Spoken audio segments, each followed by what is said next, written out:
आज आपने जो कोर्ट में आज आपने देखा चीफ जस्टिस साहब ने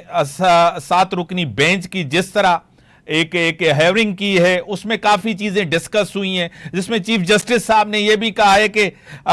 अगर कायदे-आज़म मोहम्मद अली जिन्ना साहब भी होते तो वो भी ना अहल हो जाते। आप क्या कहेंगे इस हवाले से?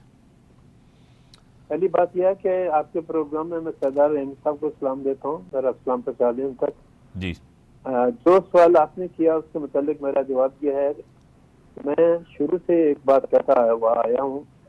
कि हमारा जो 1973 का आइन है उसके आर्टिकल 62-63 के अंदर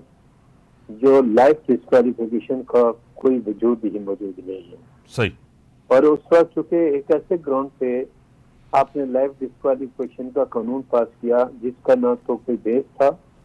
ना उसमें कोई लीगल पॉइंट इन्वॉल्व था, और आपने एक अकामा के ग्राउंड पे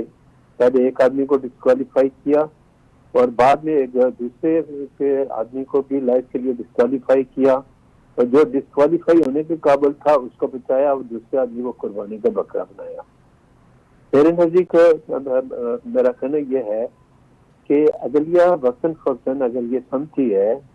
कि उन्होंने अगर कोई जजमेंट दिया और वो जजमेंट में कोई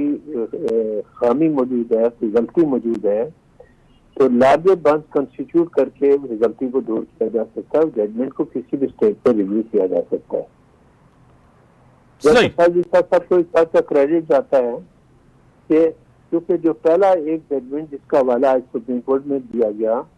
वो 5 जजेस का जजमेंट था,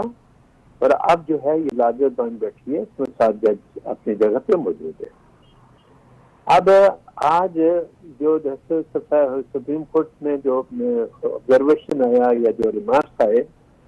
कई दफा आपको याद होगा कि आपके प्रोग्राम में मैं ये कहता रहा कि ये जो जनरल परवेज मुशर्रफ के दौर में कानून बनाया गया और उससे पहले ज़िया-उल-हक के दौर में ये 62-63 का जो इस्तेमाल किया गया,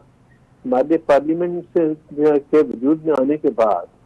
मेरे नजदीक डिक्टेटर की